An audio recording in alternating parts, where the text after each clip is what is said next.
जय हिंद दोस्तों, स्वागत है आप सभी का हमारे चैनल में। इस वीडियो के माध्यम से हम लोग बात करने वाले हैं अरबी ग्रुप डी के बारे में, जिसमें कि हम पढ़ेंगे सबसे पहले मैथ के बारे में। मैथ में जो कि आपको इंपॉर्टेंट क्वेश्चन हम कराएंगे जो कि है, ठीक है। और ये मैथ की सीरीज आपके एग्जाम तक चलेगी, आप लगातार हमसे जुड़े रहें, ठीक है। कुछ समस्याओं के कारण हम जो क्लास बीच में बंद करना पड़ रहा था, लेकिन अब ऐसा नहीं होगा, आपको रेगुलर क्लासेस मिलती रहेगी। तो सबसे पहले आप वीडियो को शेयर कर लें, चैनल को सब्सक्राइब कर लेना। चलिए, हम लोग जो पढ़ने वाले हैं रेशियो और प्रोपोर्शन यानी अनुपात और समानुपात चैप्टर से क्वेश्चन करने वाले हैं, ठीक है। यानी हम लोग बात करने वाले हैं आरआरबी ग्रुप डी के बारे में, ठीक है। यहाँ पे जो कि है आरआरबी ग्रुप डी के बारे में बात करने वाले हैं, और जो क्वेश्चन आपके जो कि है यहाँ बोर्ड पर आपको शो होंगे, ठीक है।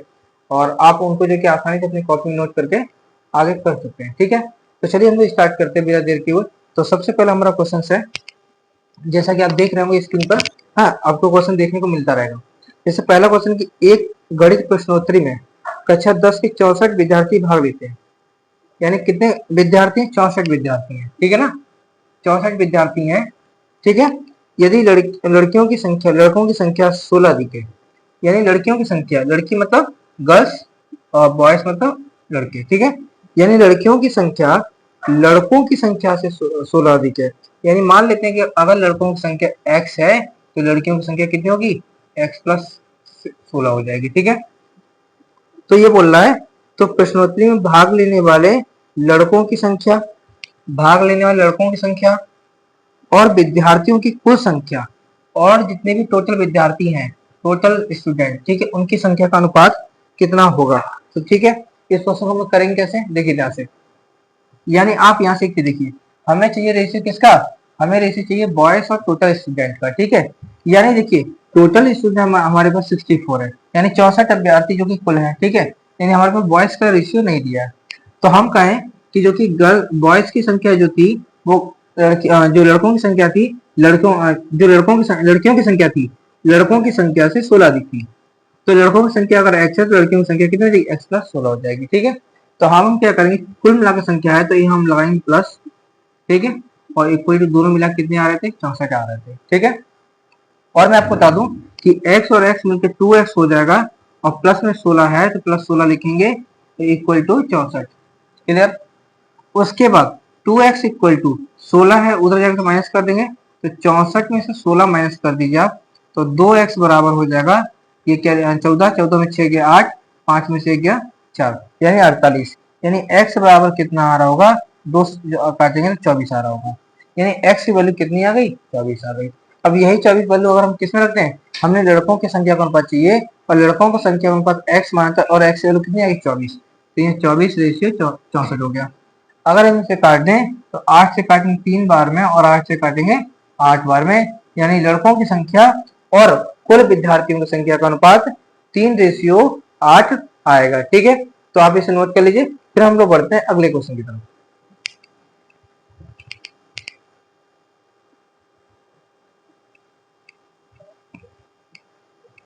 ठीक है। तो चलिए हम लोग अपना अगला क्वेश्चन देखते हैं, ठीक है।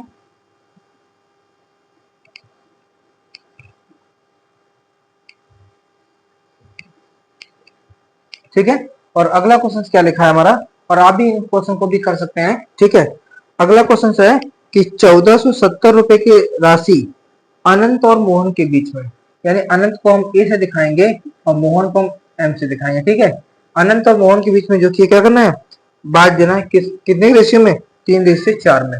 यानी अनंत और मोहन का जो रेशियो दिया है वो 3:4 दिया है, ठीक है। और कुल राशि 1470 दी गई है। तो बोला मोहन को कितनी राशि प्राप्त होगी, यानी मोहन के बारे में बताना है, ठीक है। और कुल राशि जो हुई है 1470 रुपए, यानी जिसके बारे में पूछा उसको लिख लेना है। कुल राशि की संख्या हमारे पास 1470 थी, और यहाँ पे रेशियो में कुल मिलाकर करेंगे तो 7 आएगा। और जिसके बारे में पूछे यानी मोहन के बारे में पूछा है, तो मोहन का रेशियो 4 है, तो 4 से गुणा कर देना है, ठीक है। यानी अगर हम इसे 7 पे काट दें तो 7 दूना 14, 7 एकम 7 गुणे 4, यानी ये हो जाएगा 840 रुपया जो है मोहन को प्राप्त होंगे। कितने? 840 रुपए मोहन को प्राप्त होंगे, ठीक है। इसे आप नोट कर लीजिए। ये क्वेश्चन हमारा सेकंड नंबर क्वेश्चन था, ठीक है। हम लोग बढ़ेंगे अपने अगले क्वेश्चन यानी क्वेश्चन नंबर 3 की तरफ, लेकिन उससे पहले आप इसे क्वेश्चन नोट कीजिए।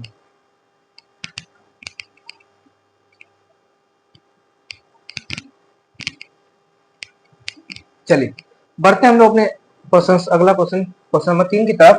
और देखिए कैसे करेंगे इसको। ठीक है, जिसको भी आरआरबी ग्रुप डी लगातार जो कि जुड़ा रहना है वो हम चैनल से सब्सक्राइब कर लीजिए। ठीक है, और लगातार वीडियो आप पाते रहेंगे। अगला क्वेश्चन हमारा है कि एक्स और वाई अनुक्रमानुपाती है। ठीक है सर, एक्स और वाई क्या है, अनुक्रमानुपाती है। ठीक है सॉरी, ये क्वेश्चन नहीं, दूसरा है कि यदि, तीसरा क्वेश्चन हमारा है कि यदि 2400 रुपए को ए और बी के बीच में बांटना और बी का हिस्सा कितना होगा। यानी हमारे पास कुल राशि कितनी है, 2400 रुपए। यानी कुल राशि जो है वो हमारे पास कितनी है, 2400 रुपए। ठीक है, यानी राशि की संख्या है 2400 रुपया, कोई दिक्कत नहीं। और ए और बी के बीच में, यानी ए और बी के जो बीच में जो रेशियो दिया है वो 7:5 का दिया हुआ। ठीक है, बी के बारे में पूछ रहा है तो बहुत ही इजी क्वेश्चन है भाई, है ना। बी के बारे में, यानी बी को कितना हिस्सा प्राप्त होगा। तो देखिए ऐसे क्वेश्चन कैसे करते हैं, जिसके बारे में पूछना है उसे लिख लेना है।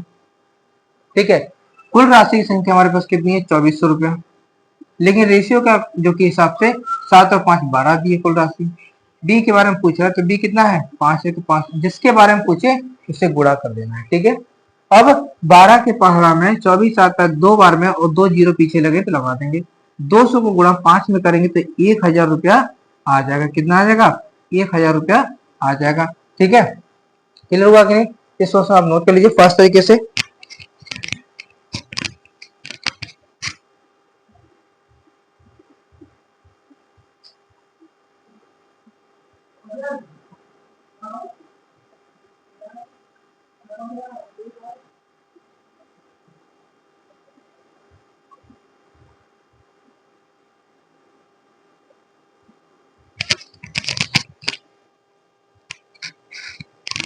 चलिए हम लोग बढ़ते हैं क्वेश्चन नंबर 4 की तरफ।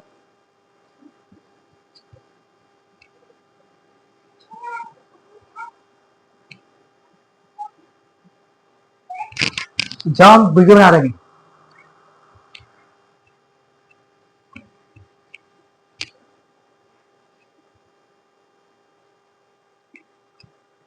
फिर से वही क्वेश्चन है।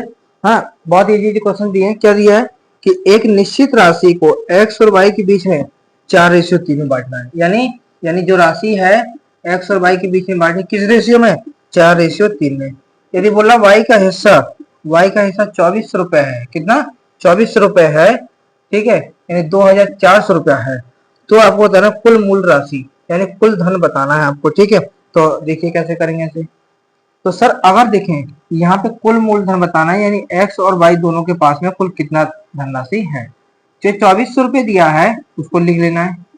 ठीक है, ये किसके पास है, वाई के पास। लेकिन रेशियो के अकॉर्डिंग कितना, जब वाई के पास 3 है तो 3 से भाग देना है। ठीक है, लेकिन बोला दोनों के पास कुल राशि कितनी है, तो कुल राशि 4 और 3 कितनी होती है, 7 होती है। तो 7 से हमें गुणा कर देना है। ठीक है, 3 से जब इसे काटेंगे 24 को तो 8 बार में और 2 जीरो लगाए तो पीछे लगा लीजिए। 8 7 56 होता है, यानी कुल राशि जो कितनी होगी, 5600 रुपए होगी।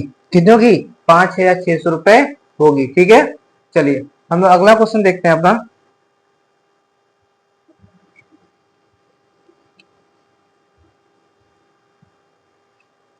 अगला क्वेश्चन ये है हमारा कि दो संख्याओं का अनुपात दिया है 3:2। ठीक है, यानी कोई भी दो संख्या होंगी। ठीक है, पढ़ लेते हैं क्वेश्चन पूरा कि दो संख्याओं का अनुपात 3:2 है। यदि पहली और दूसरी संख्या में से क्रमशः 8 और 6 घटाया जाए। कितना घटाना है, 8 और 6 घटाना है। ठीक है, तो यह अनुपात 8 और 5 हो जाता है। तो संख्याएं बताइए। तो ठीक है सर, पहली संख्या मान लेते हैं। तो पहली संख्या और दूसरा संख्या का रेशियो कितना दिया है, 3:2 दिया है। और बोला पहली संख्या में से 8 और दूसरी संख्या में से 6 घटा दें। तो हम इसे क्या करेंगे, रेशियो को x फॉर्म में मान लेंगे। इसको हम 3x और इसको हम 2x लिख सकते हैं। यानी पहली संख्या 3x है, दूसरी संख्या क्या है, 2x है। यानी पहली संख्या में से हम 8 घटा दें और दूसरी संख्या में से 6 घटा दें तो जो रेशियो आने वाला है वो 8:5 आएगा। ठीक है, तो संख्याएं बोल रहा है कौन सी होंगी। ठीक है, संख्याएं बोल रहा है कौन सी होंगी। तो 5 का गुणा इधर क्रॉस मल्टीप्लाई करेंगे तो 5 का गुणा इधर करेंगे तो 5 का गुणा 3 मतलब 5 ये 15x और 5 एक 40। इसका गुणा इधर करना है, तो 8 का गुणा 2 में कहें तो 8 दूनी 16x होता है, 8 6 48 होता है। बोलिए कोई दिक्कत? ठीक है। उसके बाद हमें नहीं लगता कि आपको कोई दिक्कत हो रहा होगा। ठीक है। उसके बाद देखिए ये 16x है तो 15x उधर कीजिए तो 16x हो जाएगा 16x माइनस का 15x। ठीक है। अब माइनस ये माइनस जो कि इसको उधर किया माइनस 48 उधर ले आइए, यानी -40 प्लस का 48, क्यों माइनस में है तो इक्वल की जाएगा तो प्लस में हो जाएगा। ठीक है। ये 48 हो गया, तो 16 15 में से जाएगा तो x बचेगा और 40 में से 48 माइनस होगा तो 8 आएगा। ठीक है। बोल रहा है क्या बोल रहा है कि क्वेश्चन बोल रहा है कि संख्याएं ज्ञात कीजिए। यानी संख्या हमने कितनी मानी थी? हमने 3x और 2x मानी थी। तो अगर यहाँ पहली संख्या x से 8 रखेंगे तो 8 के 24, यानी पहली संख्या 24 आएगी। और अगर 8 से गुणा यहाँ कर दे x से रख करके तो 8 दिनों को 16, यानी दूसरी संख्या कितनी आएगी? 16 आ जाएगी। कोई दिक्कत नहीं हुई क्या? बताइए ना भाई। इसको जो कि हम जो कि थोड़ा सा ऑप्शन से भी कर सकते हैं। ठीक है। ऑप्शन से करके देखते हैं। अगर आप भी कर सकते हैं जो भी संख्या दी, जैसे कि फॉर एग्जाम्पल वो संख्या हमारी दी होती कितनी 24 और 16 दी है, फॉर एग्जाम्पल आंसर आए ना तो ऑप्शन में आ गया। इसमें से हम 8 पहले माइनस कर लो और फिर 6 माइनस करो संख्याओं में से, तो ये हमारा आएगा कितना? 24 में से 8 गया 16, और 16 में 6 गया तो 10। अब काट लीजिए, 4 से काटेंगे, 4 से काटेंगे तो 4 चक 16, और 2 से काट लीजिए, है ना, 2 से काटेंगे 8 और 2 से काटेंगे 5। देखिए तो आ रहा कि नहीं 8 जैसे 5। ठीक है। तो आप ऑप्शन से भी कर सकते हैं। ठीक है। तो आज के वीडियो यहीं तक रहने देते हैं, और ऐसे ही वीडियो पाने के लिए आप पहले चैनल को सब्सक्राइब कर लीजिए सबसे पहले। कोई भी दिक्कत हो तो आप हमसे, और मैं आपको कॉन्टैक्ट नंबर दे दूंगा, उससे आप जुड़ के आप हमसे संपर्क कर सकते हैं और लगातार जुड़े रहेंगे। ठीक है। धन्यवाद।